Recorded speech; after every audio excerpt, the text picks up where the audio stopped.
देवगौड़ा जी ने प्रस्तुत किया था। उस समय पे जैसे ही वो प्रस्तुत करने के लिए खड़े हुए, मैं साथ में खड़ी हो गई, क्योंकि बिल का ड्राफ्ट उसी समय हम लोगों के सामने पेश हुआ था।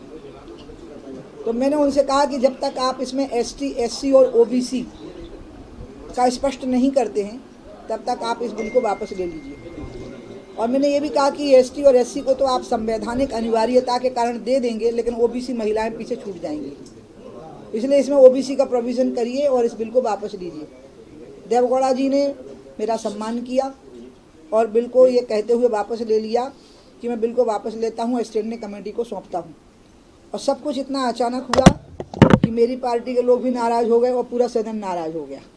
लेकिन अचानक सदन दो हिस्सों में बंट गया इसी बात को लेके। और जब सदन में हंगामा हो गया, अटल जी हमारे नेता थे, हम बाहर आ गए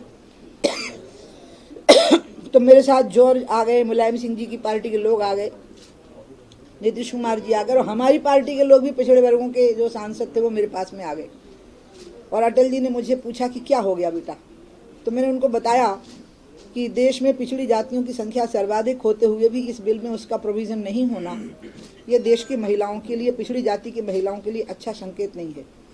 तो जब आरक्षण में एक विशेष आरक्षण हो ही रहा है, तो फिर इसमें हम वो प्रोविज़न भी कर सकते हैं, और आबादी के अनुपात में और रिजर्वेशन के अनुपात में हम ओबीसी को मंडल कमीशन के हिसाब से दे सकते हैं।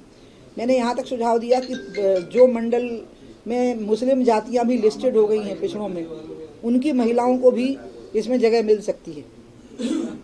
तो इस बात पर जब स्टैंडिंग कमेटी को बिल गया तो जॉर्ज साहब का प्रस्ताव था कि मुझे ही अध्यक्ष बना दिया जाए स्टैंडिंग कमेटी का, लेकिन चूंकि मैं एक पक्ष थी, एक पार्टी थी, मेरा एक मत था, इसलिए डॉक्टर कामरेड गीता मुखर्जी को उसका अध्यक्ष बनाया गया। और हर बार पार्टी के प्लेटफॉर्म पे मैंने मुद्दा उठाया और अटल जी और अडवाणी जी ने मेरा हमेशा साथ दिया। हर पार्टी की राष्ट्रीय कार्य समिति की बैठक में मैंने मुद्दा उठाया। जब मैं मिनिस्टर थी तो एक दो बार अटल जी ने इस बिल को लाने की बात कही, तो मैंने कहा कि आप ओबीसी के प्रोविज़न के बिना मत लाइएगा इस बिल को, नहीं तो मैं सदन में भी इसके विरोध में खड़ी हो जाऊंगी। तो इसलिए किसी ना किसी वजह से वो रुका रहा। मैंने आज कल जब मुझे खबर लगी आ रहा है, सुबह खबर लगी कि आ ही रहा है, तो मैंने सुबह तुरंत प्रधानमंत्री जी को लिखा और याद दिलाया। तब वो चीफ मिनिस्टर भी नहीं थे, ये तब की बात है 96 की। तो मैंने उनको पूरा याद दिलाया सदन का घटनाक्रम, और उनको कहा कि मैं आपको कई बार कैबिनेट में ये बात कह चुकी हूँ, क्योंकि कैबिनेट में भी महिला जो कैबिनेट मिनिस्टर थी वो कहती थी कि आप इसको ले आइए, तो मैं तुरंत कह देती थी प्रधानमंत्री जी ओबीसी वाले फैक्टर को अंदर करके ही इसको लाना ठीक रहेगा। तो मैंने उनको आज चिट्ठी लिखी, प्रधानमंत्री कार्यालय से पुष्टि हो गई कि प्रधानमंत्री जी तक चिट्ठी पहुँच गई। तो मुझे यकीन रहा कि ओबीसी का प्रोविज़न उसमें है, लेकिन मैंने प्रधानमंत्री कार्यालय को ये भी बताया था कि अगर इसमें ओबीसी का प्रोविज़न नहीं होगा तो मैं इसको सार्वजनिक तौर पर इस बात को कहूँगी। इसलिए मैं इंतज़ार कर रही थी कि शायद कुछ प्रोविज़न की बात इसमें हो। अब नहीं है तो मैं इस बात को कह रही हूँ, और मैं ये बात इसलिए कह रही हूँ क्योंकि पंचायती राज व्यवस्था में और स्थानीय निकायों के जो चुनाव होते हैं उसमें ओबीसी महिलाओं के लिए विशेष प्रोविज़न है। तो जब ये एक विशेष आरक्षण हो रहा है, एक विशेष व्यवस्था हो रही है महिलाओं के लिए, तो उसमें ये प्रोविज़न हो सकता है। अब इसमें ओबीसी महिलाएं पीछे छूट जाएंगी, उनका हक छीनना ठीक नहीं।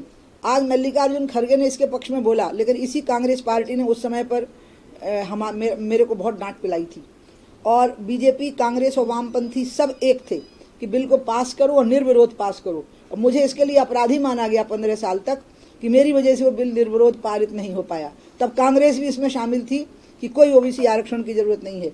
आज पता नहीं क्यों कांग्रेस ने अपनी रंगत बदल ली और अपना कलर बदल लिया, लेकिन मैं आज भी इस मत की हूँ कि अगर इसमें ओबीसी महिलाओं का आरक्षण का प्रोविज़न नहीं होता तो ये बिल अधूरा रहेगा। पिछड़ों के हक की बात करना हमारा अधिकार नहीं रहेगा, और पिछड़े लोगों का जो हम पर भरोसा है वो टूट जाएगा। प्रधानमंत्री स्वयं पिछड़े वर्गों से आते हैं, इससे महिलाओं को कैसे संतुष्टि होगी? और जाति का संवेदनाओं से संबंध नहीं होता।